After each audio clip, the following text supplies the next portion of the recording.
الحمد لله نحمده ونستعينه ونستغفره ونؤمن به ونتوكل عليه ونعوذ بالله من شرور أنفسنا ومن سيئات أعمالنا من يهد الله فلا مضل له ومن يضلل فلا هادي له وأشهد أن لا إله إلا الله وحده لا شريك له وأشهد أن سيدنا وحبيبنا وطبيب قلوبنا محمد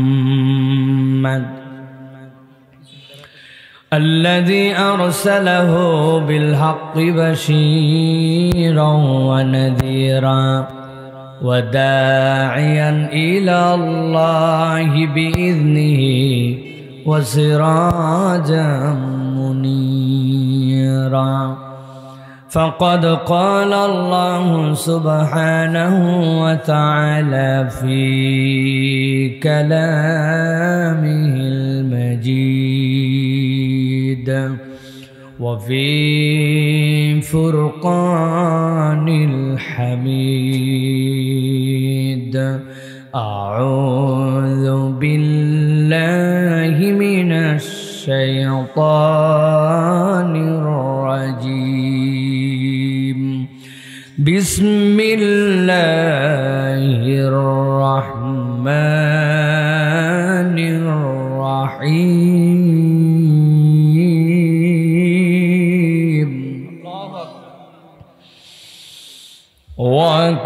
وكذلك أوحينا إليك روحا من أمرنا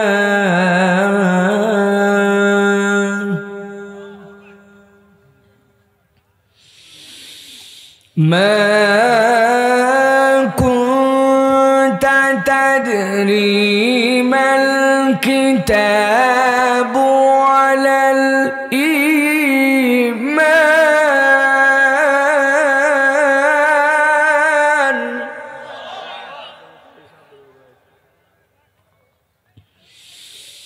ولا الإيمان ولكن جعلناه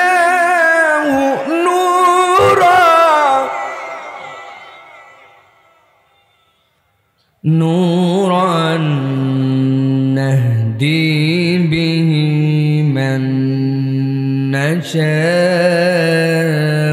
من عبادنا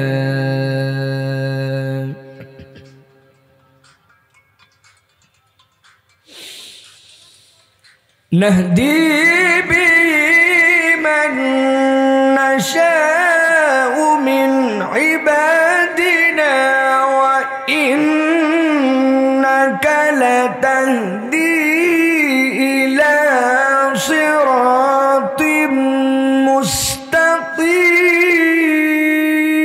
مستقيم وإنك لتهدي إلى صراط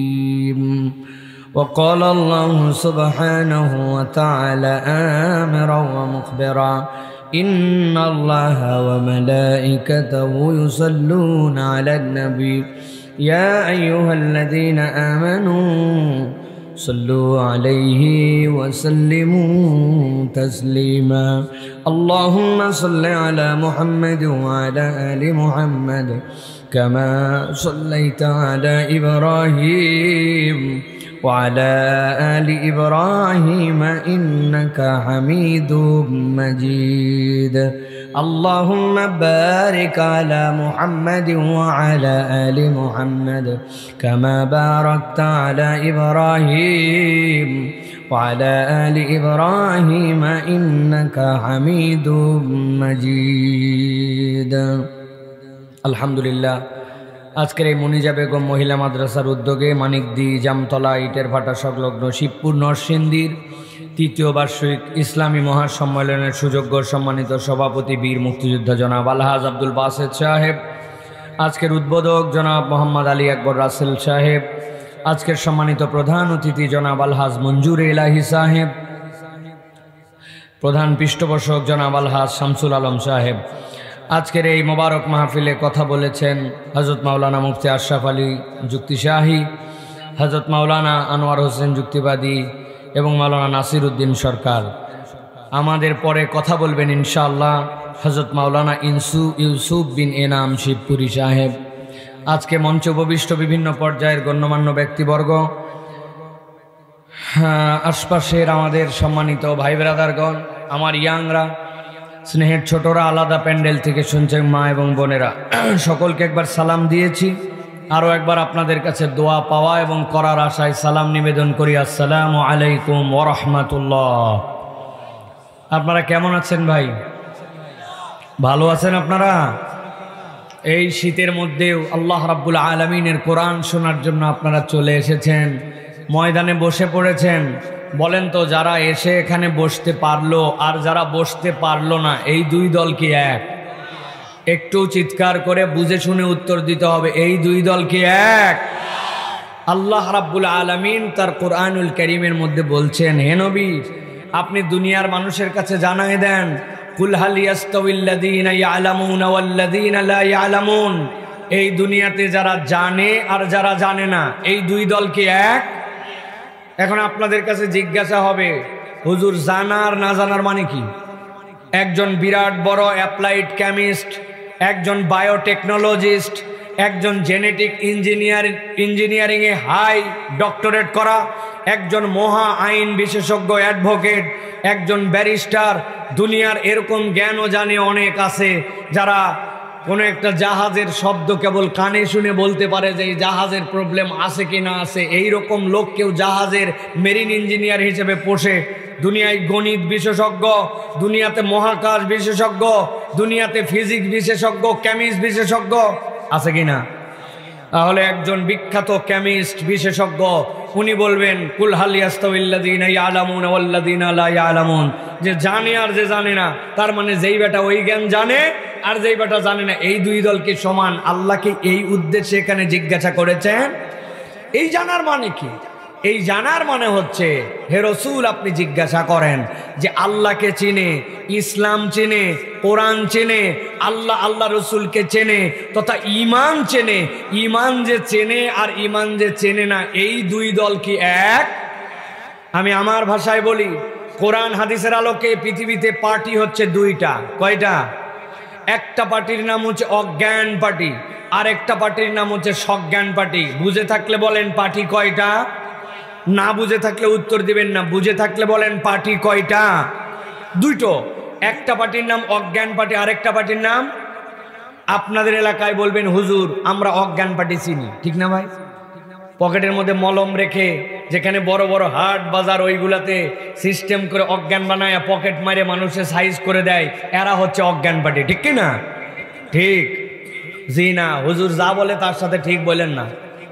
এটা আমাদের দুনিয়ার ভাষায় অজ্ঞান পার্টি, কিন্তু কোরআন সুন্নাহর ভাষায় অজ্ঞান পার্টি কারা? যাদের দুনিয়াতে বাড়ি আছে, গাড়ি আছে, নারী আছে, টাকা আছে, পয়সা আছে, অর্থ আছে, বিত্ত আছে, ক্ষমতা আছে, জেল জুলুম অত্যাচার নির্যাতন আয়নাঘর, ইচ্ছা মতো মানুষকে সব করতে পারে, কিন্তু এত কিছু থাকার পরেও তাদের সাথে যদি আল্লাহ না থাকে, রসুলুল্লাহ যদি না থাকে, কোরআন যদি না থাকে, ইমান যদি না থাকে, সব আছে কিন্তু ইমান নাই, ওরা হচ্ছে পার্টিতে অজ্ঞান, ঠিক কিনা? আরেকটা পার্টি হচ্ছে সজ্ঞান পার্টি, যাদের বাড়ি নাই, গাড়ি নাই, টাকা নাই, পয়সা নাই, অর্থ নাই, বিত্ত নাই, জেল জুলুম অত্যাচার, দুনিয়াতে হয়তো কেউ সালামও ঠিক মতো তাকে দেয় না, কিন্তু এত কিছু না থাকলেও ইমান আছে, ইসলাম আছে, আল্লাহ আছে, রসুল আছে, আল্লাহর পক্ষে আছে, ওরা হচ্ছে পার্টিতে সজ্ঞান, ঠিক না? তাহলে একটা অজ্ঞান পার্টি আর একটা সজ্ঞান পার্টি। এবার চিৎকার করে বলতে হবে আমরা কোন পার্টিতে থাকতে চাই, অজ্ঞান না সজ্ঞান? সজ্ঞান পার্টিতে আমরা থাকতে চাই। সুতরাং যারা মনে করছে যে ওয়াজ মাহফিল তো প্রত্যেক দিনই হয়, উনি প্রত্যেক মাহফিলে যায় এরকম একটা ভাব ওনার। হ্যাঁ, বছরে একদিন হয় কিন্তু উনি রাস্তাঘাটে ঘোরাফেরা করে আর চিন্তা করে আমার সব জানাই আছে। ঠিক না? আসলে কচু জানে, কিচ্ছু জানে না, দিন ইসলামের কোনো বেসিক জানে না। 18 বছরের যুবক, আপনি 10 জনের মধ্যে যেইগুলা রাস্তাঘাটে ভংমান করে ঘুরে বেড়ায় ধরবেন, ধরে জিজ্ঞাসা করবেন টাইট করে বেটা গোসল ফরজ হয়? হয়। গোসলের ফরজ কয়টা বল, দেখবেন ঘাবড়ায় গেছে। আছে না ভাই? 16, 17, 18 বছরের যুবক দুনিয়া পারে কিন্তু গোসলের ফরজ বলতে পারে না, নামাজের ভিতরের ওয়াজিব কয়টা, বাইরের ওয়াজিব কয়টা বলতে পারে না। আশারায়ে মুবাশশিরা 10 জন সাহাবী এক বৈঠকে আল্লাহর নবী জান্নাতের ঘোষণা দিয়েছেন, নাম বল বেটা। তুই না ঢাকা গ্ল্যাডিয়েটর্সের সব প্লেয়ারের চিনিস, বরিশালের সব প্লেয়ারদের চিনিস, তুই না সারাদিন খেলা দেখিস, সব প্লেয়ারের নাম জানিস।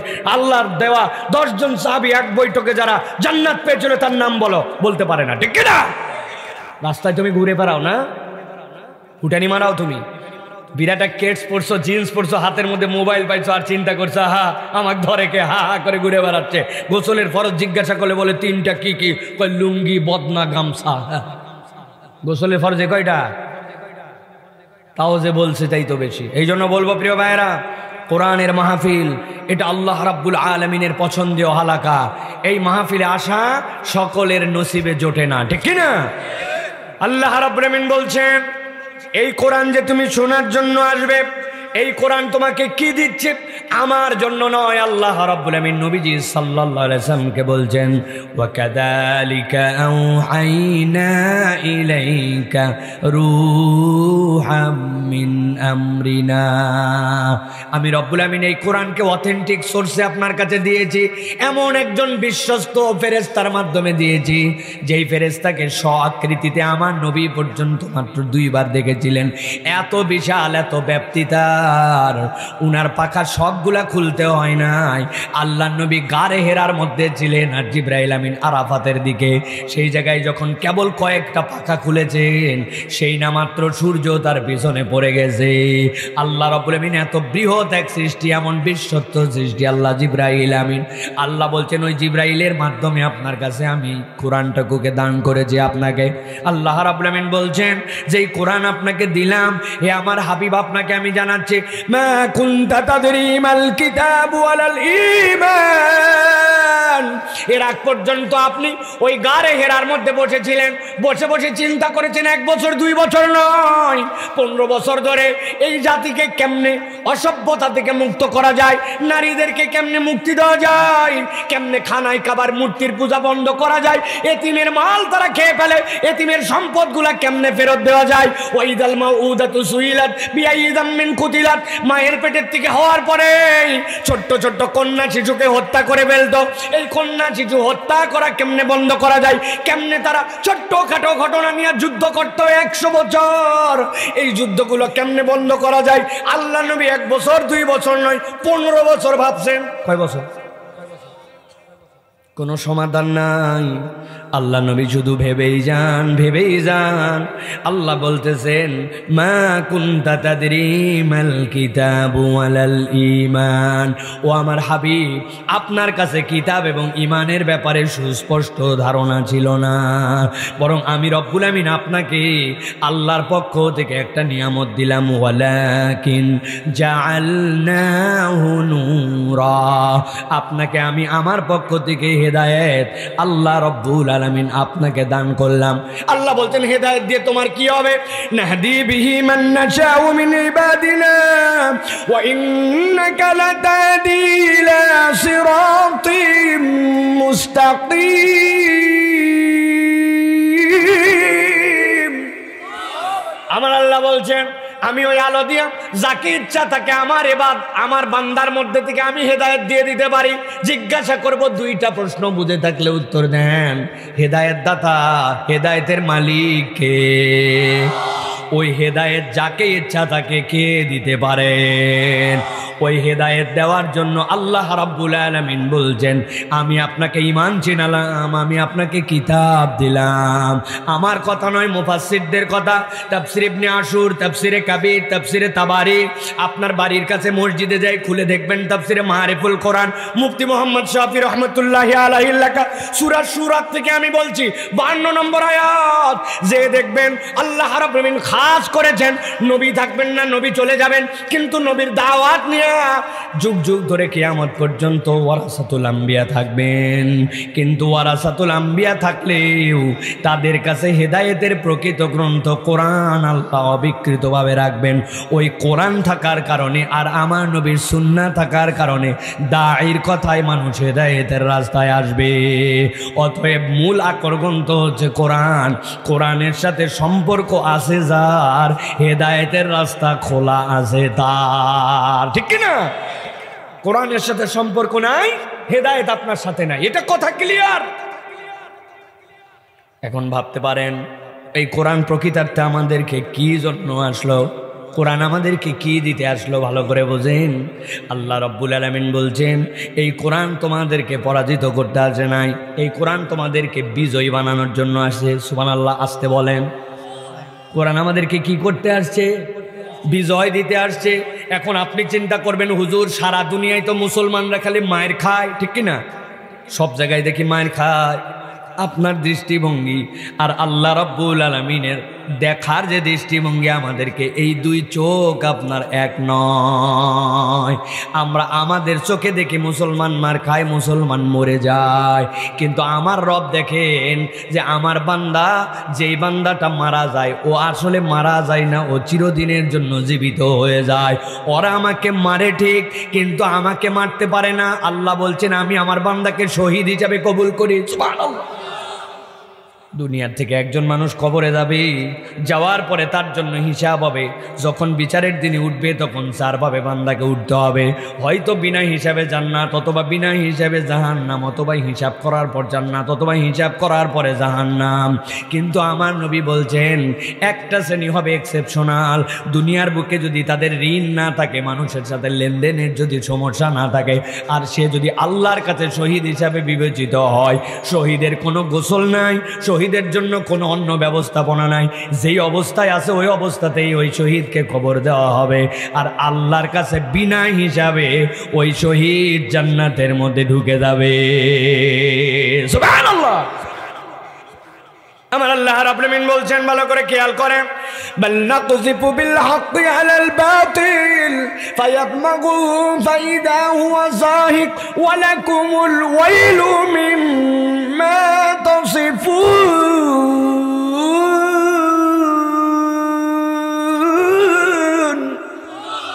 আমার রব কি বলছেন? ঠান্ডা মাথায় একদম কলিজা উজাড় করে দিয়া কথাটা শোনেন। আল্লাহ বলছেন ও আমার হাবিব আপনি জানায় রাখেন, কোরআনের 21 নম্বর সূরা, সূরা আম্বিয়া, সূরা আম্বিয়ার 18 নম্বর আয়াত আল্লাহ বলছেন বান্দাকে জানান, বাল নাকযিফু বিল হাক্কি আলাল বাতিল। আমি রব্বুল আলামিন এই যে কোরআন তাদেরকে দিলাম, ওই যে আমার বান্দারা স্বীকার করছে যে আমরা হচ্ছে সজ্ঞান পাটিল লোক, ঠিক তো? আল্লাহ রাব্বুল আমিন বলছেন ওই যে হক যেটা বললাম ওই হকটা হচ্ছে ইসলাম 1 নম্বরে, 2 নম্বরে হক হচ্ছে কোরআন, 3 নম্বরে হক হচ্ছে ঈমান। আল্লাহ বলছেন বাল নাকযিফু বিল হাক্কি আলাল বাতিল। এই হকের কাজ হচ্ছে বাতিলের উপরে আঘাত করা, বাতিলের উপর আক্রমণ করা। আল্লাহ রাব্বুল আমিন বলছেন কেমন আক্রমণ জানো নাকি? আল্লাহ বলছেন ফায়াদমাগুহু ফাইদা হুয়া যাহিক। এমন ভাবে হক সে বাতিলের প্রতি আক্রমণ করবে, আল্লাহ বলছেন ওই আঘাতে ওই আক্রমণে বাতিলটা নিশ্চিহ্ন হয়ে যাবে। সুবহানাল্লাহ। বাতিল নিশ্চিহ্ন হবে। কিন্তু আল্লাহ রাব্বুল আমিন এখানে একটা শব্দ ব্যবহার করেছেন, যারা আলেম ওলামা তারা বুঝবেন। ফায়াদমাগুহু আরবিতে দামগুন শব্দের অর্থ যেখানে সেখানে মার নয়, ওই মারটা হচ্ছে ব্রেনে মার। কোথায় মার? ব্রেনে মার, চেতনায় মার, নৈতিকতায় মার, আদর্শে মার। আল্লাহ রাব্বুল আমিন বলছেন কোরআন যে কোনো জায়গায় পরিবর্তন করবে না, কোরআন পরিবর্তন করবে তোমার চেতনায় আর তোমার আদর্শে।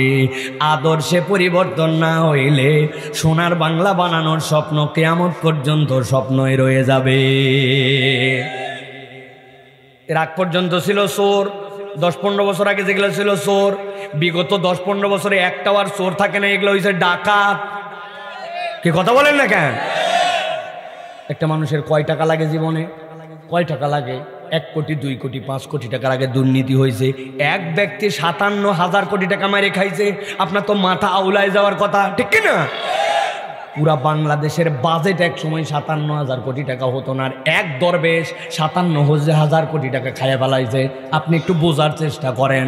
ওই লোকগুলাকে অনেক সিসি ক্যামেরা, অনেক ধরনের দুর্নীতি দমন কমিশন, নানান কিছু করা হয়েছে। এইগুলা দিয়ে দুর্নীতি দূর করা যাবে না, বরং এইগুলা কমিশন বানানো হয় দুর্নীতিকে আরো বৈধতা দেওয়ার জন্য। আমি দুর্নীতি করছি, আপনি বলছেন আপনি দুর্নীতি করছেন, ও বলছে দুদককে যায় বলো দেখি আমার নামে কোনো সমন জারি করতে। দুদক সমন জারি করে সার্টিফিকেট দিয়ে দিছে, উনার নামে কোনো দুর্নীতি খুঁজে পাওয়া যায় না। কিন্তু আপনার সার্টিফিকেশন প্রতিষ্ঠান, ঠিক কিনা?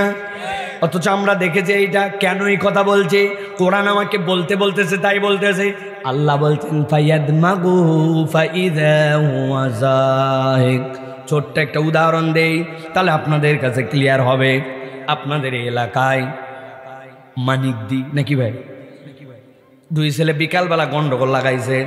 কথা কিন্তু মনোযোগ দিয়ে শোনেন, ঠিক 1 ঘন্টায় শেষ। ভালো করে কলিজা দিয়ে কথা শোনেন।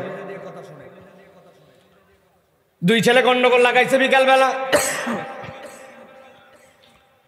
লাগানোর পরে একজন আরেকজনের সাথে হাতাহাতি করতে করতে হাতের মধ্যে একটা স্ট্যাম্প ছিল, স্ট্যাম্প দিয়ে বাম হাতে একটা বাড়ি মারছে। বাড়ি মারার সাথে সাথে বাম হাত ওর ভাঙিয়ে গেছে।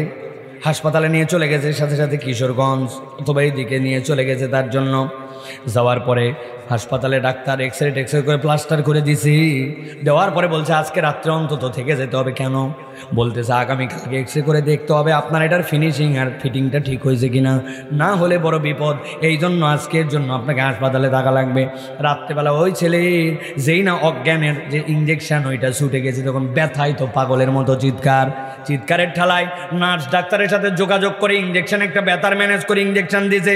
ইঞ্জেকশন দেওয়ার 20 মিনিট পরে একটু ওই ছেলে আরাম পাইছে, কিন্তু গলার মধ্যে ঝুলানো আছে তার ব্যান্ডেজ।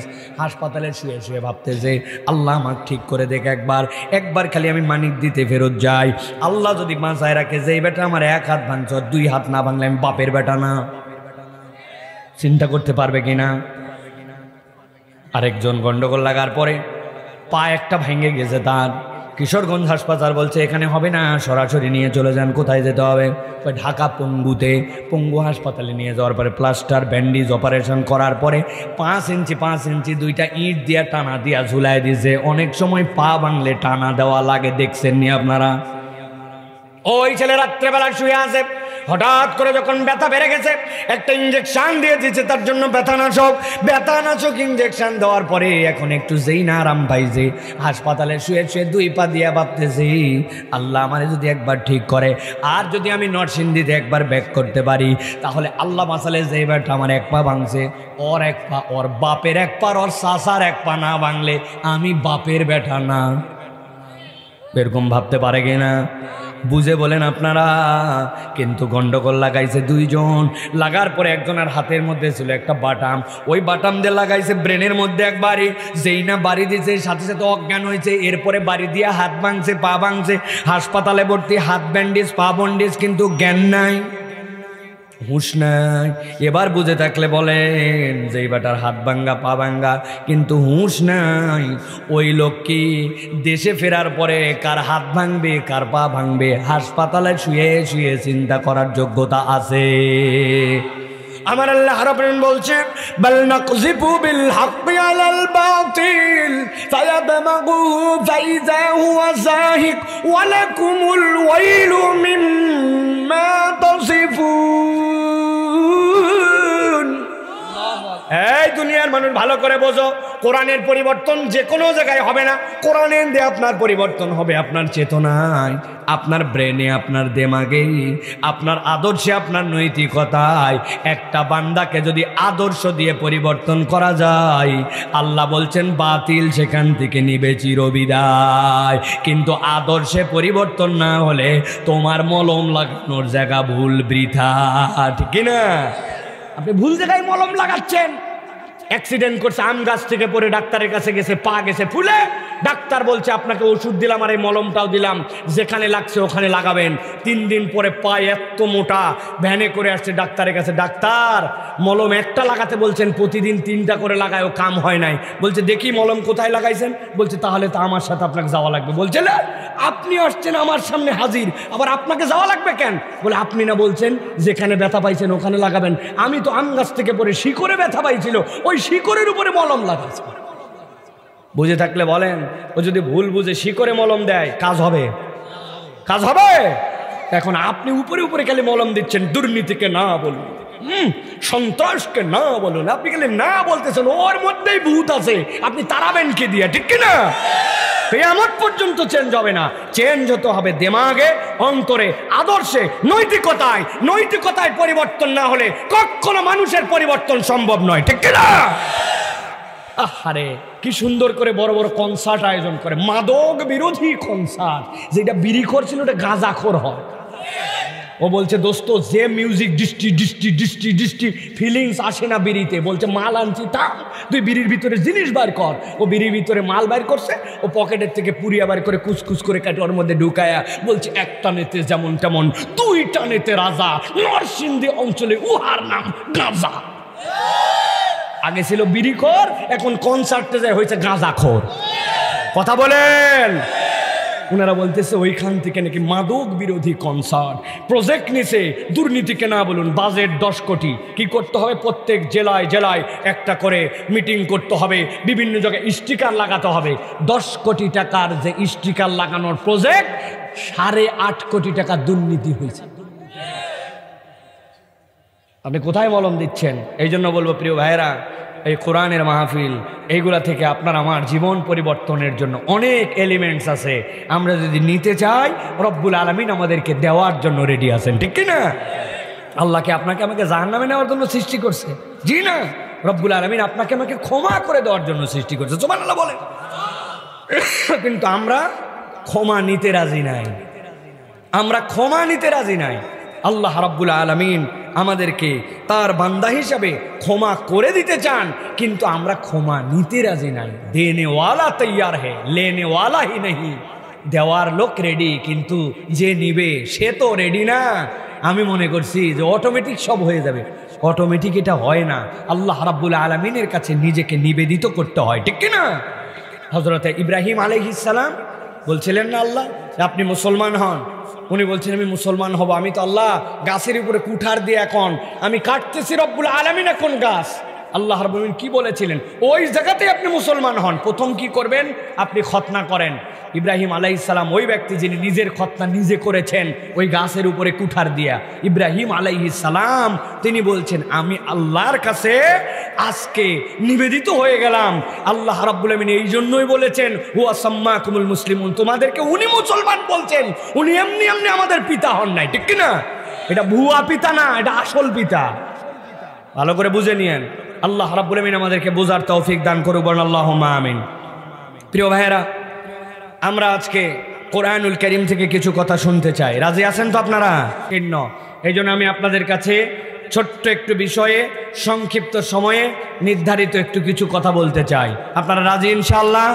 কারা কারা রাজি আছেন দেখি হাতটা উঁচু করেন, টান করে হাত তোলেন, শক্ত করে 2 হাত তোলেন, গলাটা একটু পরিষ্কার করেন, হাতটা নামান, নামায় আবার একসাথে উঠাবেন আর ডানে বামে তাকায় দেখবেন কারা উঠাতে পারে নাই। হাত টান করে তোলেন, 2 হাত, 2 হাত। হ্যাঁ, 2 হাত তুলছেন সবাই। এবার গলাটাকে পরিষ্কার করেন। এবার একটা তাকবীর দিতে হবে, পারবেন ইনশাআল্লাহ? যারা পারবেন বুক বরাবর হাত নিয়ে নেন, এই বরাবর। এবার একটু একসাথে সমস্বরে আমি লিল্লাহে তাকবীর বললে আকাশ বাতাস মুখরিত করে, প্যান্ডেলে যে আর লোক নাই, এটা বাইরে জায়গা নাই, এটা বাইরে জানাই দিতে চাই। পারবেন ইনশাআল্লাহ? বুঝেন কিন্তু, আন্দাজে ইনশাআল্লাহ বলেন না। মানে আমি পাম দিব আর আপনি ওই সময় একদম লেস ফেস তাকবীর দিবেন, হবে না। এটা আকাশ বাতাস গরম করে তাকবীর দিতে পারবেন ইনশাআল্লাহ? মুরব্বীরা পারবেন বাবারা?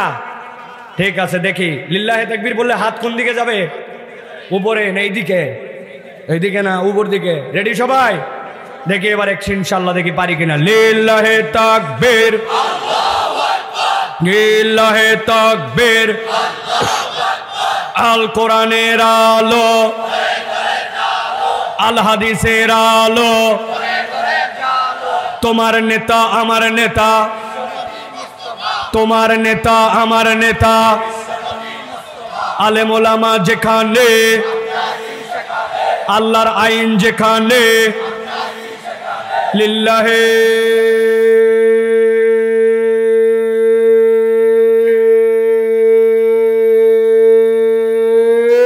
তাকবীর। আলহামদুলিল্লাহ। হাত নামান। শয়তান আছে আর? আল্লাহু আকবারের স্লোগান শয়তানও পছন্দ করে না, শয়তানের দল যারা তারাও পছন্দ করে না। এই জন্য আল্লাহু আকবারের সাথে যাদের সম্পর্ক নাই, আগামীর বাংলাদেশে আমাদের সাথে তাদের কোনো সম্পর্ক নাই। অনেক মুনাফেক কিন্তু এখন ঘুপটি মারে আছে, কিছুদিন পরে পরিবেশ পেলে আবার ফস করে বের হবে। মুনাফেক থেকে সাবধান থাকতে হবে মুসলমান। দেখবেন কিছুদিন পরে পোস্টারে নাম সাবেক উমুক, সাবেক তুমুক, সাবেক উপজেলা, সাবেক ইউনিয়ন। আপনি দেখে নিয়েন, এইগুলা পোস্টারেও নাম দেখতে পাবেন, ঠিক কি না? পকেটের মধ্যে একটা মার্কার রাখবেন আর বুকের মধ্যে হিম্মত রাখবেন। আগামীতে বিগত 17 বছরের যারা সাবেক অমুক সাবেক তমুক লিখবে, ওরা সাবেক কিচ্ছু না, শুধু ওদের নামের শেষে থাকবে সাবেক চোর, সাবেক ডাকাত, ঠিক কিনা? মুনাফেক থেকে সাবধান হন মুসলমান। আগামীর বাংলাদেশ তরুণদের বাংলাদেশ, আগামীর বাংলাদেশ বৈষম্যহীন বাংলাদেশ, যুবকদের বাংলাদেশ, আল্লাহর আইনের বাংলাদেশ, আলেম ওলামার বাংলাদেশ। রাজি তো? অনেক মুরব্বী ঠিক বলে নাই, ওনাদের ব্যাটারি শেষ, ওনাদেরকে আমরা ধরতেওছি না। বাপ আল্লাহ রাব্বুল আমিন আমাদেরকে কবুল করুন, আল্লাহুম্মা আমিন। আর দেরি নয়, চলেন আমরা সরাসরি কুরআনুল কারীমের মধ্যে প্রবেশ করব।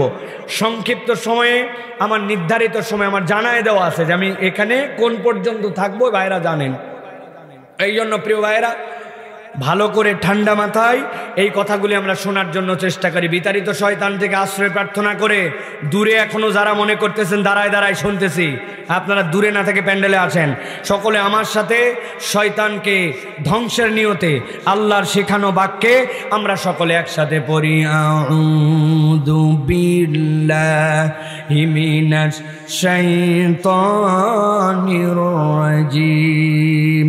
বিসমিল্লাহির রহমানির রহিম। আলিফ লাম রা। কিতাবুন আনজালনাহু ইলাইকা লিতুখরিজান নাসা মিনাজ-যুলুমাতি ইলান নূর। আমরা সংক্ষিপ্ত সময়ে কুরআনুল কারীমের আলোকে আজকে একটা বিষয়ের উপর কথা শুনবো, সেটি হচ্ছে আল্লাহ বলছেন এই কোরআন তো তোমাদেরকে মুক্তির রাস্তা দেখাবে, বিজয়ী করবে, কিন্তু এই কোরআনের সাথে তুমি যে সম্পৃক্ত হবে এইটার প্রয়োজন তুমি চাইলেও আছে, না চাইলেও আছে, ঠিক কি না? কিন্তু কোরআনের সাথে মানব জীবনের সম্পৃক্ত হওয়ার প্রয়োজন কয়টা? এর কোনো শেষ নাই। নানান কারণে আমাদের কোরআনের সাথে সম্পৃক্ত হওয়ার প্রয়োজন আছে, কিন্তু একটা মানুষের জীবনে সর্বনিম্ন 5টা কারণে কোরআনের সাথে মানুষকে সম্পৃক্ত হতে হবে। একসাথে জিজ্ঞাসা করব, একসাথে উত্তর দিবেন। কোরআনের সাথে সম্পৃক্ত হওয়ার মানব জীবনের সর্বনিম্ন কারণ কয়টা? সবাই বলেন নাই, আমি জানি অনেক মানুষের মধ্যে আলসামি আছে। কয়টা? হাতগুলা নিচে নামান, এরকম করে ডান হাতটা বাইর করেন, চান্দরের ভিতরতে বাইর করেন। বাইর করছেন সবাই? আমি জিজ্ঞাসা করব কয়টা, একসাথে হাত তুলে দেখাবেন 5টা। মানব জীবনে কোরআনের সাথে সম্পৃক্ত হওয়ার সর্বনিম্ন কারণ কয়টা? আরেকবার চান্স দিব, লাস্ট। কয়টা? আলহামদুলিল্লাহ, আমি 3-4 জনকে দেখছি হাত তোলে নাই, কিছু বললাম না, মুরব্বী মানুষ। প্রিয় ভাইয়েরা, আল্লাহ রাব্বুল আলামিন তাহলে আমাদেরকে কোরআনের সাথে সম্পৃক্ত হওয়ার কারণ ব্যাখ্যা করছেন। আমরা এই 5টা কারণ সংক্ষিপ্ত সময়ে শুনব এবং আমাদের নিজেদের জীবনে যেন আমল করার নিয়তে উঠতে পারি। বলেন আল্লাহুম্মা আমিন। 1 নম্বরে, মানুষ যদি তার পথের দিশা পেতে চায়, কোরআন ছাড়া কোনো উপায় নাই। যদি পথের দিশা পেতে চায় কোরআন ছাড়া উপায়। হুজুর আপনি কি গায়ের জোরে বললেন? এইটা আমার কথা নয়, আল্লাহ রাব্বুল আমিন সূরা ইব্রাহিম থেকে আল্লাহ আলোচনা শুরু করেছেন নবীকে দিয়া। গভীর মনোযোগে এই কথাটা বোঝেন। আল্লাহ বলেন আলিফ লাম রা। বলেন তো এটার অর্থ কি? কে বলতে পারেন? আপনি, আমি তো বলতেই পারবো না। মুফাসসিরিনে কেরামও ব্যাখ্যা করেছেন আল্লাহু আ'লামু বিমুরাদিহি, আল্লাহ কেবল এটার বিশুদ্ধ অর্থ জানেন, এইটা আল্লাহ ছাড়া কেউ জানে না। দুনিয়ার যত বড় পণ্ডিত হোক, যত বড় জ্ঞানী হোক, রব্বুল আলামিন বলছেন বান্দা যখন এইটা সিলিন্ডার করে এইটার অর্থ জানে না। আল্লাহ কোরআনের 29টা সূরার শুরুতে এই অক্ষরমালাগুলা ব্যবহার করেছেন, কিন্তু বিস্ময়করভাবে 26টা সূরার শুরুতে আল্লাহ এই অক্ষর ব্যবহার করার পরে কোরআনের পরিচয় দিয়েছেন। আল্লাহ আলিফ লাম মিম বলেছেন, এরপরে কি বলছেন? যালিকাল কিতাব, ইয়াসিন বলেছেন আল্লাহ, এরপরে বলেছেন ওয়াল কুরআনিল হাকিম। আল্লাহ বলছেন আলিফ লাম রা কিতাবুন আনজালনা। আল্লাহ রাব্বুল আমিন বলছেন হামিম ওয়াল কুরআনিল আযীম। আল্লাহ রাব্বুল আমিন যেখানে এই রকম অক্ষরের ব্যবহার করেছেন 26 জায়গাতে কোরআনে আল্লাহ এরপরে কোরআনের পরিচয় দিচ্ছেন। মুফাসসিররা ব্যাখ্যা করছেন এর কারণ জানো নাকি? বান্দা তুমি যত জ্ঞানশীল হও, যত তোমার বুদ্ধি দীপ্ততা থাক, তুমি যেরকম এই আলিফ লাম রা আলিফ লাম মিমের কাছে এসে হোঁচট খেয়ে দাঁড়ায় গেছো, এর অর্থ বলতে পারো না, আল্লাহ তোমাকে থামায় দিলেন। বান্দা তুমি বলতে পারো না, তুমি একটু ব্রেক কষে দাঁড়াও, এবার তোমাকে আমি এই পরিচয় দিচ্ছি, তোমাকে কার মধ্যে ঢুকাতে চাই? আল্লাহ বলছেন এরপরে আমি তোমাকে কোরআনের মধ্যে ঢুকাতে চাই। অক্ষম বান্দাকে সক্ষম করতে চাই, আলোহীন বান্দাকে আলো দিতে চাই। আল্লাহ আপনার আমার জন্য এই চ্যালেঞ্জ কেবল দেন নাই, যেই আরবের মানুষরা জ্ঞানের সাগর ছিল, এই আরবির দিক দিয়ে ওই মানুষগুলাও থতমত খেয়ে গিয়েছিল, এইটার অর্থ তারা জানতো না। রব্বুল আলামিন বলছেন ও আমার হাবিব, আপনি আপনার উম্মতকে জানায় রাখেন কিতাবুন আনজালনাহু ইলাইক, আপনার কাছে আমি এমন কিতাব দিচ্ছি লিতুখরিজান নাসা মিনাজ যুলুমাতি ইলান নূর, আপনি মানুষকে অন্ধকার থেকে আলোর দিকে নিয়ে আসবেন। সুবহানাল্লাহ। মনে আছে আপনাদের 7টা পয়েন্টের কথা বলেছিলাম, নবীজি 15 বছর ধরে ভাবতেছিলেন হেরা গুহায়, মনে আছে না? আল্লাহ নবী ভাবতেছিলেন মূর্তি মুক্ত কেমনে করা যায়, নারীদের সম্মান কেমনে দেওয়া যায়, এতিমদের সম্পদ খেয়ে ফেলে, যুদ্ধবাজ এই মানুষগুলা পরশ্রী কাতর, এই মানুষগুলা দুনিয়ার বুকে হেন কোনো ডাকাতি নাই যে ডাকাতি করে না। কিন্তু আল্লাহ রাব্বুল আমিন নবী 15 বছর ভাবছেন, কোনো সমাধান নাই। আল্লাহ বলছেন কিতাবুন আনজালনাহু ইলাইক লিতুখরিজান নাসা মিনাজ যুলুমাতি ইলান নূর, এই কিতাব আপনাকে দেওয়া হয়েছে মানুষকে অন্ধকার থেকে আলোর দিকে আনবেন। ইসলাম কোনো থিওরির নাম নয়। আল্লাহ নবী তার 23 বছরের জীবনে ইমপ্লিমেন্টেশন করে নবীজি সার্টিফিকেট দিয়ে গেছেন খয়রুল উমুরি করনি সুম্মাল্লাযীনা ইয়ালুনাহুম। আল্লাহ নবী বলে গেছেন, আমি নবীজি স্বাক্ষর দিয়ে গেলাম, যারা ছিল সবচেয়ে খারাপ ওই মানুষগুলার সবচেয়ে ভালোতে রূপান্তর হয়ে গেছে। সুবহানাল্লাহ। মানুষ আমাদেরকে টাকা দিছে ত্রাণের শীতের কাপড় দেওয়ার জন্য, নিয়ে যাব কুড়িগ্রাম, এত শীত আপনি কল্পনাই করতে পারবেন না। দিনাজপুর থেকে আমি 5-6 দিন আগে আসছি, আপনি কল্পনার মধ্যেই নিতে পারবেন না এমন শীত। কুড়িগ্রাম, দিনাজপুর ওই অঞ্চলটার মধ্যে ঠাকুরগাঁও অঞ্চলে কাউরান বাজারে যেই না ওই ট্রাকের মধ্যে উঠাইছে ওইগুলা কম্বল, উঠানোর পরে আমি বসছি, আজকের কথা না বেশ আগের কথা, ট্রাকের সামনে বসছে, আমি কম্বল নিয়ে যাচ্ছি, হঠাৎ করে একটু গাড়ি যখন স্লো ফার্ম গেটে আসার আগে এক লোক এসে বলছে হুজুর আপনার পিছনের কম্বল ব্লেড মারে চুরি করে নিয়ে যাচ্ছে। আমি তো জজবাওয়ালা ছেলে, এত বড় কথা বেটা, আমার গায়ে রক্ত থাকতে মানুষের আমানত তুই নিয়ে যাবি, লাভ দে নামছি দেখায় দিব। যাইয়া দেখি সত্যি ব্লেড মারে কম্বল কিছু বাইর করে নিয়েছে। এক লোক আমাকে দেখে চিনতে পারছে, জড়ায় ধরছে আমাকে, হুজুর আপনি যাই না। বললাম সারেন আপনি সহ কিন্তু কিলঘুষি লাগাই দেব।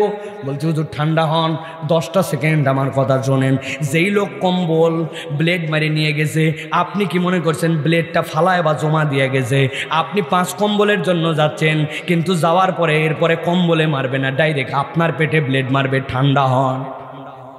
কথা ঠিক কিনা বলেন তো ভাই? এই ঘটনা মক্কা শরীফে 1450 বছর আগের ঘটনা তো নাকি? এইটা হচ্ছে আমাদের ঢাকার কাউরান বাজারে। তাহলে ওই সময়ও ডাকাত ছিল, এই সময়ও চোর আছে। ওই সময়ের চোরগুলাকে আল্লাহ নবী সোনার মানুষ বানাইছেন। এখনো যদি আপনি চোরকে সোনার মানুষ বানাতে চান, কোরআনের থিওরি ছাড়া এটা সম্ভব নয়, ঠিক না? ঘরে ঘরে মদ্যপ মানুষ আছে, আছে কিনা ভাই? আপনি খুঁজে দেখেন, একটা সমাজের সবচেয়ে বড় কষ্টের কারণ, সেটা হিন্দু হোক সেটা মুসলমান হোক, যেই ঘরে একটা মাদকাসক্ত আছে ওই ঘরে জাহান্নাম, ঠিক কিনা? মনে করছেন আপনি হিন্দু হলে বোধহয় কোনো সমস্যা নাই? জি না। আপনি হিন্দুর কোনো ছেলে যদি নেশাগ্রস্ত হয়, খবর নিয়ে দেখেন ওর বাড়িতেও অশান্তি। এখন ইসলাম বলতেছে, ইসলাম তো সকলের জন্য আসলো। আল্লাহ তো অন্ধকার থেকে আলোর দিকে নিয়ে আসবেন বান্দাকে। মদ কেমনে বন্ধ হবে? ভালো করে খেয়াল করেন। আমি একদিন আসতেছি, ওই যে উত্তরবঙ্গ থেকে ট্রেনের মধ্যে উঠছি, খুলনা যাব রূপসাতে। আমি অবাক হয়ে দেখলাম পার্বতীপুর নামে একটা স্টেশন আছে, সেখানে পুলিশ দ্বারায় ট্রেন সার্চ করলো, করে কিছু ফেন্সিডিল মেনসিডিল বার করলো। এরপরে যখন জয়পুরহাট আসলো, জয়পুরহাট দ্বারায় র্যাব কিছু জিনিসপত্র বার করলো। এরপরে যখন নওগাঁ আসলো সান্তাহার, তখন ওই জায়গায় বিডিআর নামে কিছু কিছু জিনিস জিরাটিরা সব বার করলো। এরপরে যখন আত্রায় আসলো, আত্রায় আসার পরে পুলিশ কিছু বার করলো। পুরা ট্রেন স্মাগলার। ভালো করে জিজ্ঞাসা করি, র্যাবের এক অফিসারের সাথে আমার দেখা হলো। আমি বললাম, আপনারা তো আমাদের ট্রেনগুলোকে মিনিমাম 2 ঘন্টা লেট করাই দিলেন। বলতেছে, হুজুর উপায় নাই, এত পরিমাণ এই সকল বাজে জিনিস, এইগুলো আসলে তো সমাজ ধ্বংস হয়ে যাবে। আমি বললাম, কথা তো ঠিক, কিন্তু আপনার সাথে আমার একটা কথা আছে, একটু যদি সাহস দেন। ভয় তো লাগে আপনাদেরকে দেখলে, যাকে তাকে তো ক্রস ফায়ার দেন। বলছে, না হুজুর আপনাকে চিনছি, আপনি বলেন কি বলতে চান। আমি বললাম, এক ট্রেন 5 জায়গায় দাঁড়ায় 5 বাহিনী মাল বাইর করলো, এইগুলা কি ট্রেনের ভিতর থেকেই উৎপাদন হয়েছে, সারা দিয়ে থুইছিলেন? বলছে, না না, এই কথা বলতেছেন কেন? আমি বলে কোথার থেকে আসছে? বলছে, ইন্ডিয়া থেকে আসছে। আমি বললাম, বর্ডার গার্ড বাহিনীর নাম কি? তখন ছিল বিডিআর। আমি বললাম, ওই বর্ডারটা যদি মজবুত করে আটকানো যায় তাহলে তো ট্রেন থামানো লাগে না, আপনি বর্ডারে লিকেজ করে দিয়ে ট্রেনে খোঁজেন কেন? বলছে, হুজুর এই প্রশ্নের উত্তর দিতে পারবো না। ভালো করে বোঝেন, ইসলাম আপনাকে বলতেছে হেদায়েতের রাস্তা দেখাবে। ইসলাম গোড়াতে যেই জায়গায় সমস্যা, ওই জায়গায় ইসলাম চর্চা করে। ওইটা যদি বর্ডারের গার্ডওয়ালাদের জন্য দায়িত্ব দেওয়া হয়, তুমি যদি এই জায়গাতে কোনো কিছুকে ছাড় দাও, তাহলে তোমার জন্য পানিশমেন্টের ব্যবস্থা করা হবে। মদ এবং মাদকতার পানিশমেন্ট ভয়ঙ্কর পানিশমেন্ট। ওইটার ব্যবসার সাথে যদি জড়িত হয়, তাহলে তার জন্য সর্বোচ্চ হত্যা করা পর্যন্ত হতে পারে। 5টা 10টা যদি এরকম যেই জায়গায় অন্যায় হয়, যারা এটার ব্যবসা করে তাদেরকে জায়গা মতো ঠেকায় দেওয়া যায়, তো তাইলে সমাজ থেকে অন্যায় দূর হতো। আমরা সমাজ থেকে অন্যায় দূর করতে চাই না, আমরা লাইসেন্স দিয়ে বার খুলে দেই, আর যুবকদেরকে বলি তোমরা মদ খেও না, সিগারেট খাও না, ঠিক না? আপনারা কি আমার কথার সাথে একমত ভাই? ভালো করে খেয়াল করেন, আল্লাহ রাব্বুল আলামিন বলছেন, এই কোরআন ছাড়া তোমাকে পথের দিশা কেউ দেখাবে না। ব্যক্তি জীবনে তো পথের দিশা পেতেই পারেন, কিন্তু সামগ্রিকভাবে আপনি যদি সমাজকে পরিবর্তন করতে চান, ইসলামের জীবন ব্যবস্থা ছাড়া সমাজকে প্রকৃতার্থে পরিবর্তন করা সম্ভব নয়। তবে আল্লাহ বলছেন, এর জন্য বান্দা তোমাকে সিদ্ধান্ত নিতে হবে। ইয়াহদি বিহিল্লাহু মান ইত্তাবা রিদওয়ানাহু সুবুলাস সালাম ইখরিজুহুম মিনাজ যুলুমাতি ইলান নূর। রাস্তা অনেকগুলা থাকবে, গ্রহণ করার জন্য তোমার মেন্টালিটি লাগবে। এই কোরআন আপনি নিজের ভিতর যদি ইনস্টল করেন, কোরআন আপনাকে হেদায়েত দিবে।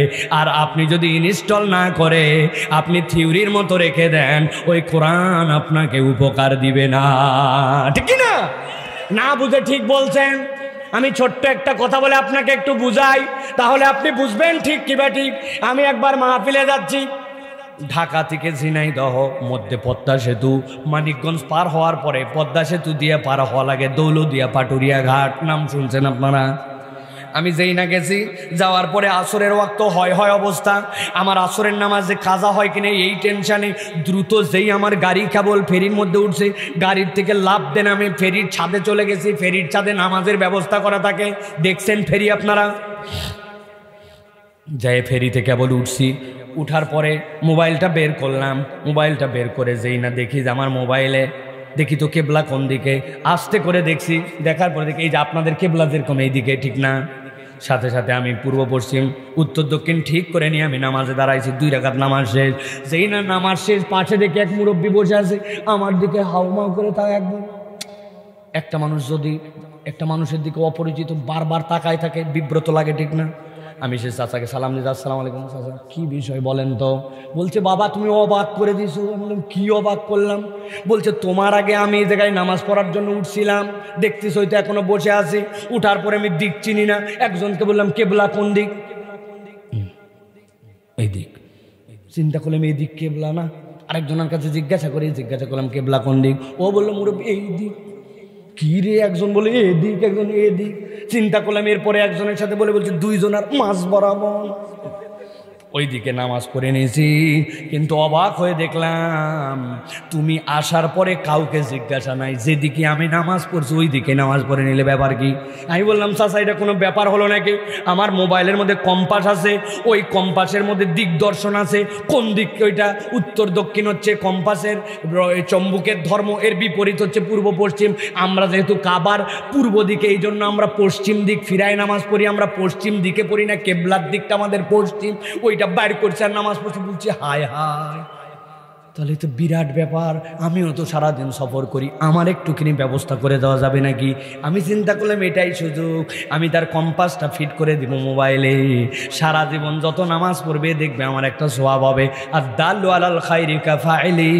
সুযোগ মনে করে চাচাকে বললাম চাচা আমার ইন্টারনেট আছে, আমার হটস্পট দিয়া যেমনে হোক আপনার এটা আমি ফিট করে দিচ্ছি, 2 মিনিটের মামলা, মোবাইলটা দেন। মুরব্বী তো খুশিতে গদগদ হয়ে, এরকম হুজুরের আগে এত সহযোগিতা কেউ করে নাই। মোবাইল পকেট থেকে বাইর করে আমার হাতের মধ্যে ধরায় দিয়েছে। হাতে নিয়ে দেখি নোকিয়া 3220 কি সেট, বাটন মোবাইল। বলেন না কেন, হাসলেন কেন আপনারা? মানে বাটন মোবাইলে এই কাজ হবে না, ঠিক কি না?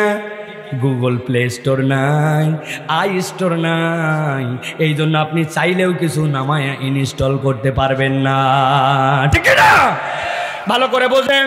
আমার আল্লাহ রাব্বুল আলামিন বলছেন ইয়াহদি বিহিল্লাহু মান ইত্তাবা রিদওয়ানাহু সুবুলাস সালাম ওয়া ইউখরিজুহুম মিনাজ যুলুমাতি ইলান নূর। এই দুনিয়ার মানুষ, তোমার জন্য রাস্তা বলে দেওয়া আছে, তোমাকে অন্ধকার থেকে আলোর দিকে বের করবে। কিন্তু তুমিও তোমার কোরআনকে তোমার ভিতরে ইনস্টল করবে কি না করবে, এটা তোমার সিদ্ধান্ত। আল্লাহ পিটায়া পিটায়া তোমাকে মুসলমান বানাবেন না, পিটায়া পিটায়া তোমাকে কোরআন ধরাবেন না। বলছে ঠিক, 50 বছর ধরে ওয়াজ শোনে, দেখবেন স্টেজের মধ্যে এসে বসে থাকবে অনেক লোকজন আছে, কিন্তু বিরাট ভাপর, বিরাট এলাকায় সুনাম, হ্যাঁ দামি আলাদা, কিন্তু সূরা ফাতিহা পড়তে দিলে ফেরেশতা যে মারে না এখনো, তাই তো বেশি। বলবেন হুজুর এই কথা বললেন কেন? আমি একটা কথাও গাজরে বলতেছি না। আপনি সূরা ফাতিহা বলছেন ইহদিনা সিরাতাল মুস্তাকিম, মাখায় ফেলছে, আছে কিনা? বলে হুজুর এটা পড়লে সমস্যা কি? দেখেন তো আলেম ওলামারা সমস্যা আছে কিনা ভাই। ইহদিনাস সিরাতা, ওইটা সোয়াদ দিয়া শেষে আছে তো, সিরাত মানে আপনার জন্য পথ, আপনার জন্য রাস্তা। আর ওইটা যদি আপনি পড়েন সিন দিয়া সিরাতা, ওইটার মানে গজারিল্লাটি। গজারিল্লাটির গায়ের মধ্যে কাঁটা থাকে না, থাকে না? এখনো সারা জীবন দোয়া করছি ইহদিনা সিরাতাল মুস্তাকিম, আল্লাহ যে গজারিল্লাটির রাস্তা দেখা, আল্লাহ যে কোনো ফাটায়নি, তাই তো বেশি, ঠিক কিনা? মুরব্বী আপনি কত কিছু শিখে ফেললেন ও যুবক, তোমার কত না ফাঁপড়, কত না জ্ঞান, কিন্তু এখন পর্যন্ত তুমি কোরআন বিশুদ্ধভাবে তেলাওয়াত করতে পারো না, সানার অর্থ জানে না, বয়স 70 বছর হয়ে গেছে, আজ পর্যন্ত দোয়ায় কুনুত বলতে পারে না। আপনার জানাজায় এমন কতগুলা লোক দাঁড়াবে, আল্লাহ মাফ করুক, যেগুলা পেশাবও করে নাই, জানাজাও পেশাব করে পানিও নেয় নাই, জানাজার দোয়াও পড়তে পারে না, ঠিক না? আপনি তো দাঁড়াইছেন ওইভাবে, মানুষের জানা যায়, আপনি দাঁড়াইছেন ওইভাবে, দাঁড়ানোর পরে চিন্তা করছে জোরে জোরে তো কিছু পড়া লাগে না, যা পড়লাম হুজুর খেলা আল্লাহ হবে, আল্লাহ আল্লাহ আল্লাহ করে মনে করলাম জানাজা পার করে দিলাম। আপনার আমার জানাজাতে ওরকম লোক দাঁড়াবে যেগুলো দোয়া শেখে নাই। কি আমাদের কপাল! আল্লাহ বলছেন ইয়াহদি বিহিল্লাহ মান ইত্তাবা সুবুলাস সালাম, রাস্তা তোমার সামনে বলা আছে, আল্লাহ রাব্বুল আলামিন রাস্তা তুমি নিবে কি নিবে না সিদ্ধান্ত নাও। হুদা ফাঁপড় মাইরো না। আলগামি এক প্যান্ট শার্ট আর আলগামি এক ইন্টারনেট আলা মোবাইল পাইয়ে মনে করো না যে আমাকে ধরে কে আমি কি হনু রে, কিচ্ছু হও নাই। কোরআন সুন্নাহ যার সাথে নাই সে আল্লাহর কাছে স্মার্ট নয়। তোমার এসলে ফাক্কর চক্করে স্মার্টনেস, 3 তালা চুলের কাট, জুতা একটা পরছো বুট, একেবারে দাঁড়ায় মতে। কুত্তাও তো মোটে দাঁড়ায়, কুত্তাও তো দাঁড়ায় মতে। তুমি দাড়ি কাটো, কুত্তার মুখেও তো দাড়ি নাই, ওই সমস্যা। একই তো ঘটনা। ঢাকা বিশ্ববিদ্যালয়ের স্যার বলছিল না তোর দাড়ি দেখতে লাগে ছাগল ছাগল, ও বলছে sir exactly you are right, but আপনাকে দেখতে কুত্তা কুত্তা লাগে। মানে আমার মুখে ছাগলের মতো দাড়ি জন্যই ছাগল ছাগল লাগে, আপনার কুত্তার মতো দাড়ি নাই জন্য কুত্তা কুত্তা লাগে। সমস্যা কোথায়? ভালো করে বুঝে নাও, দিন ইসলাম বুঝো প্রিয় ভাইয়েরা। কথা সংক্ষেপ, কিন্তু আমি আপনার কাছে প্রাণ দিয়ে কথাগুলো বলে যাচ্ছি প্রিয় ভাইয়েরা। আর 5-7 মিনিট আছে, ভালো করে খেয়াল করেন। 2 নম্বরে, কোরআনের সাথে সম্পৃক্ত আপনাকে কেন হতে হবে? জীবনের উদ্দেশ্য যদি জানতে চাই তাহলে কোরআন ছাড়া আপনাকে কেউ শিখায় না। আমার লাস্ট পয়েন্ট, ভালো করে খেয়াল করেন, কলিজাটা দিয়া হৃদয় দিয়ে এই কথাটা বোঝেন। আমি আজকে এটা শেষ বলে রেখে যাব আপনাদের কাছে।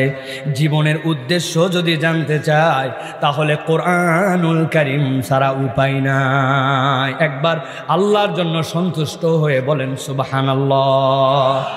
আর একটু মহব্বতে বলা যাবে না? খেয়াল করেন আল্লাহ রাব্বুল আলামিন কি বলছেন। আয়াত একদম পরিচিত কিন্তু কথার মধ্যে গভীর। আল্লাহ রাব্বুল আলামিন বলছেন আল্লাযী খালাকাল মাউতা ওয়াল হায়াতা লিয়াবলুয়াকুম আইয়ুকুম আহসানু আমালা। আমার আল্লাহ কি বলছেন ভালো করে খেয়াল করেন। আল্লাহ বলছেন আল্লাযী খালাকাল মাউতা। আল্লাহ আগে বলছেন রব্বুল আলামিন যিনি মৃত্যু সৃষ্টি করেছেন। আল্লাহ বলছেন এরপরে হায়াত তোমাকে দিয়েছেন। ওই যে মূসা আলাইহিস সালাম ফেরাউনকে চ্যালেঞ্জ দিয়েছিলেন, আপনি জীবন দিয়ে দেখান, মেরে দেখান।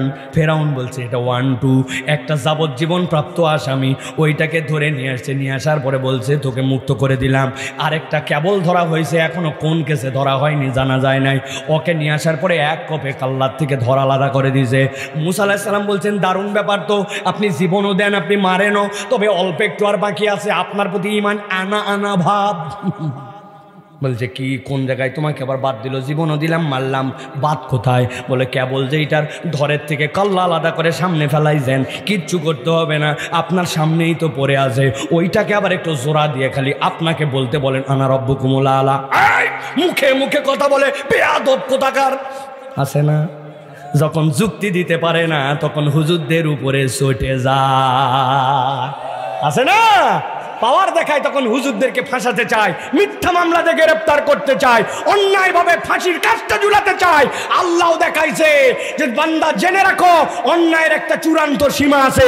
যারা হুজুরদেরকে অপমান করছিল আজকে ওরকম 300 জন মেম্বার অফ পার্লামেন্ট সহ শত শত লিডারদেরকে এই দেশে খুঁজে পাওয়া যায় না। আলেম ওলামা তার জায়গাতে অটল অবিচল আছে, ঠিক কিনা ভাই? তোমরা কোথায় খেলবে না? আনফিট প্লেয়ার কোথাকার, কাদের সাথে খেলতে এসে? প্রতিবন্ধী। ভালো করে খেয়াল করেন আল্লাযী খালাকাল মাউতা। আল্লাহ বুঝাচ্ছেন যিনি মৃত্যু দিছেন আগে, এরপরে বলছেন তিনি তোমাকে জীবন দিতে পারেন, তিনি তোমার রব। আল্লাহ বলছেন কেন দিলাম? একদম ঠান্ডা দিল করেন, মনটা নরম করেন, কথাটা বোঝেন। আল্লাহ বলছেন লিয়াবলুয়াকুম আইয়ুকুম আহসানু আমালা। এই জন্য দিছি বান্দা যাতে তোমাদের মধ্যে কে সর্বোত্তম আমল করতে পারে, এইটা পরীক্ষা করার জন্য। কথাটা সহজ কিন্তু কথাটার মধ্যে অনেক বড় কথা আছে। আল্লাহ যদি এই জায়গায় বলতেন আইয়ুকুম আকমালু আমালা, আমি দেখতে চাই আমার কোন বান্দা পারফেকশনিস্ট হতে পারবে। দুনিয়া এখন আপনাকে পারফেকশনিস্ট বানানোর জন্য লাগাই দিছে। তোমাকে বেস্ট হতে হবে, তোমাকে শ্রেষ্ঠ হতে হবে। দুনিয়া আপনাকে নামাই দিছে এখন প্রতিযোগিতার প্রতিদ্বন্দ্বিতার পিছনে, কিন্তু আল্লাহ প্রতিযোগিতার প্রতিদ্বন্দ্বিতায় আপনাকে নামান নাই। আল্লাহ বানাইছেন বান্দাকে সহযোগিতার জন্য। তাআওয়ানু আলাল বিররি ওয়াত তাকওয়া ওয়ালা তাআওয়ানু আলাল ইসমি ওয়াল উদওয়ান। ওরা আপনাকে আমাকে প্রতিদ্বন্দ্বী বানাতে চায়, আল্লাহ আপনাকে আমাকে সহযোগী বানাতে চান, ঠিক কি না? কেন এই কথা বললাম? যে জীবনের উদ্দেশ্য আপনি এখান থেকে কিভাবে বুঝবেন।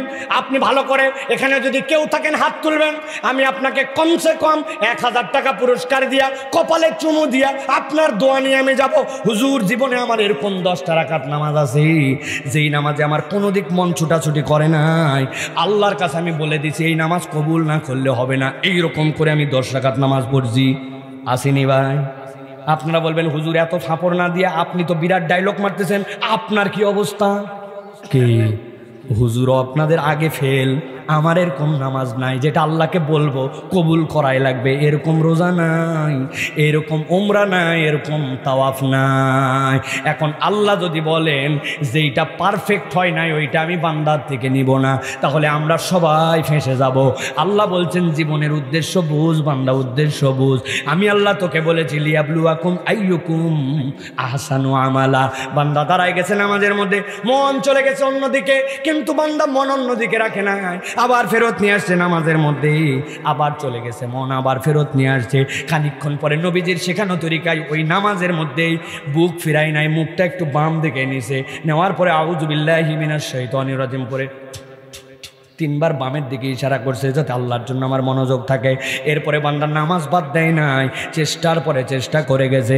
আল্লাহ বলছেন বান্দা আমি তোর থেকে পূর্ণতা চাই নাই, আইয়ুকুম আহসানু আমালা, প্রচেষ্টায় সর্বোত্তম কে ছিলি, আমি ওইটা দেখেই তোর নামাজগুলাকে কবুল করে নিব। রব্বুল আলামিন বলছেন এই বোধের জায়গা তোমাকে কোরআন শেখায়, কেউ তো তারা তোমাকে এই বোধের জায়গা শেখায় না। দুনিয়ার মানুষ তো তোমাকে লাগাই দিয়েছে, দুনিয়ার পিছনে আগুন ধরাই দিয়েছে তোমার পিছনে। আল্লাহ রাব্বুল আলামিন বলছেন আরেকটা বোধের জায়গা, যেটা আমার শেষ কথা ভালো করে খেয়াল করেন। জীবনের উদ্দেশ্য কি? আপনার জীবনের উদ্দেশ্য আগে দোকানে কর্মচারী ছিলাম, এখন মালিক হওয়া, এই তো। আগে মানুষের জমিতে কাজ করছে, এখন নিজের জমিওয়ালা হওয়া, এই তো নাকি? হ্যাঁ, পড়ালেখা পাশ করে যে চাকর হওয়া, চাকরি করে, এই তো নাকি? না না, আল্লাহ বলছেন এইগুলা তো তোমার বৈষয়িক ব্যাপার। ভালো করে একটা কথা সারা জীবন মাথার মধ্যে সূত্রর মতো গেঁথে নিবেন, দুনিয়াতে উপকরণ কখনো ইবাদত হতে পারে না। কি বলছি? উপকরণ কখনো ইবাদত হতে পারে না। কি বলছি মনে থাকবে তো? জ্ঞান অর্জন করা আল্লাহ রাব্বুল আলামিন ফরজ করেছেন। এখন এটা আলিয়ায় করবেন না কওমিতে করবেন, না কোনো শিক্ষকের কাছে করবেন, না মসজিদে যায় করবেন, নাকি বড় মাদ্রাসায় করবেন? একজন বলছেন না 8,000 মাদ্রাসা ছাড়া এলেম নেওয়া যাবে না, হবে না। আপনার এলেম অর্জন করা ফরজ। আল্লাহ এই জন্য বলছেন উপকরণকে কখনো ইবাদত বানানো যাবে না। এইটা বোঝানোর জন্য বলছি, আপনি দুনিয়ার বুকে দোকানের মালিক হন, আপনি জমির মালিক হন, আপনি বড়লোক হন, ইসলাম আপত্তি করবে না, কিন্তু আপনার এই উপকরণগুলো যেন কখনো আপনাকে ইবাদত থেকে দূরে না সরায়। আল্লাহ বলছেন জীবনের উদ্দেশ্য তো ভিন্ন জায়গায়। আল্লাহ বলছেন জানায়াত আপনাদের কুনতুম খয়রা উম্মাতিন উখরিজাত লিন-নাসি তা'মুরুনা বিল মা'রুফি ওয়া তানহাউনা আনিল মুনকার। আল্লাহ বলছেন এই দুনিয়ার মানুষ, আমি রব্বুল আমিন তোমাদের জন্য দায়িত্ব দিলাম। এই দুনিয়ার মানুষ, তোমাদেরকে শ্রেষ্ঠত্ব দেওয়া হয়েছে কি জন্য জানো নাকি? অপরের কল্যাণে তোমাকে সৃষ্টি করা হয়েছে। সুবহানাল্লাহ। আমি আমার জন্য সৃষ্টি নই, সৃষ্টি নই, আমি সৃষ্টি হয়েছি অপরের কল্যাণের জন্য। আল্লাহু আকবার। কাজ কি? আল্লাহ বলছেন তা'মুরুনা বিল মা'রুফ, তুমি সৎ কাজের মানুষকে আদেশ দিবে আর অন্যায় থেকে ফিরাবে।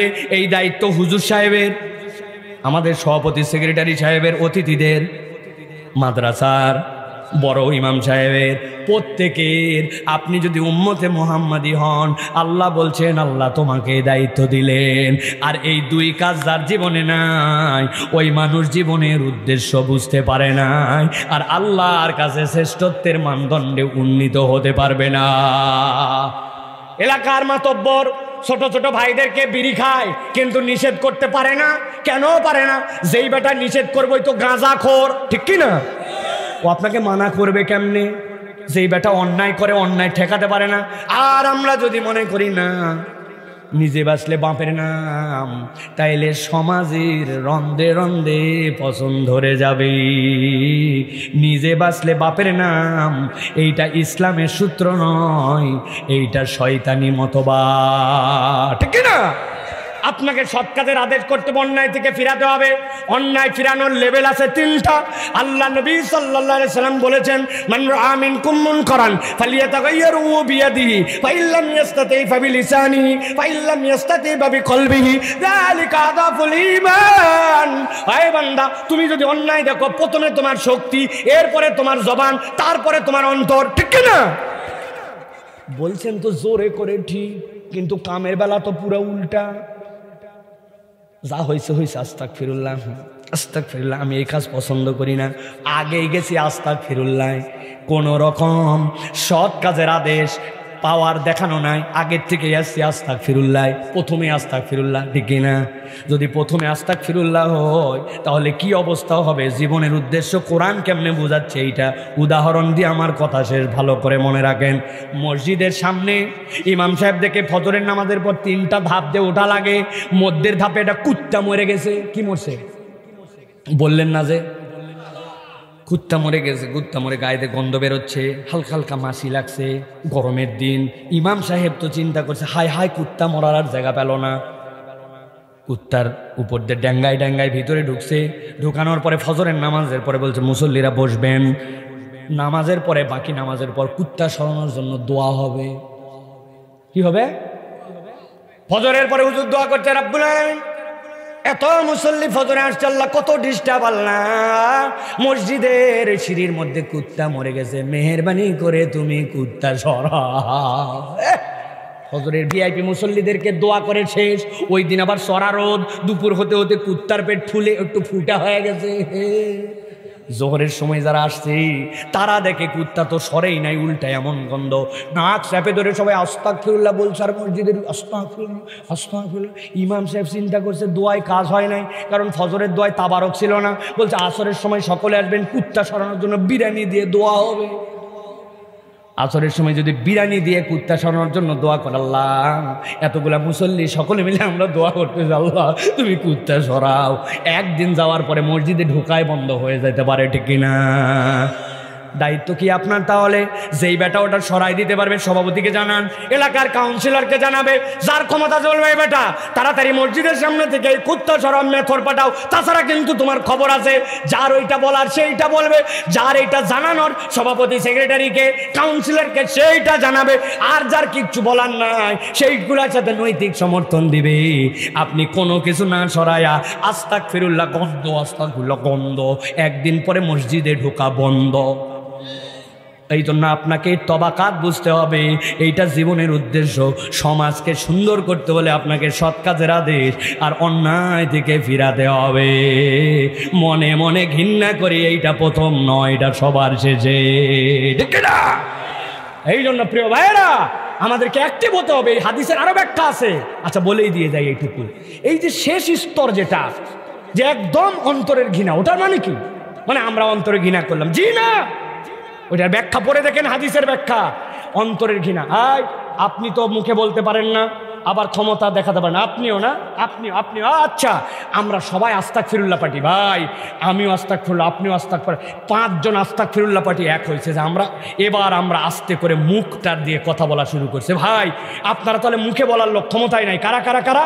আরো 20 জন এবার ক্ষমতায় আসছে। ওই আস্তাগফিরুল্লাহ এক হয়ে পিছন থেকে পাওয়ার বাড়াবে। আস্তাগফিরুল্লাহ বলে ঘরে কেলায় শুয়ে থাকবে না, তাহলে সমাজ থেকে কোনোদিনও অন্যায় দুর্বৃত্ত হবে না। এই বোধ আপনাকে কে শিখায়? কোরআন শেখায়। কে শিখায়? আমি আপনাদের কাছে টোটাল 13টা আয়াত বলছি। এই সময় 1 ঘন্টা 4 মিনিট আপনাদের কাছে কথা বলেছি। এই পুরো সময়টুকু বোঝানোর চেষ্টা করছি 2টা লেয়ারে। কোরআন আপনাকে পরাজিত করতে আসে নাই, বিজয়ী বানাতে আসছে। তবে কোরআন যেমন তেমন জায়গায় মারে না, কোরআন মারে চেতনায়, কোরআন মারে বান্দার এমন জায়গায় যেখান থেকে পরিবর্তন হলে পুরা সমাজ পরিবর্তন হয়, ঠিক কিনা? আর কোরআনুল কারীমের সাথে সম্পৃক্ত হওয়ার সর্বনিম্ন কারণ কয়টা? এর মধ্যে প্রথম 2টা বলেছে, একটা কোরআন ছাড়া পথের দিশা নাই, আর 2 নম্বর বলেছে কোরআনুল কারীম দ্বারাই কেবলমাত্র জীবনের উদ্দেশ্যের পাঠ নেওয়া যায়, এছাড়া দুনিয়ার কেউ আপনাকে জীবনের প্রকৃত উদ্দেশ্য শেখাতে পারবে না, ঠিক কিনা?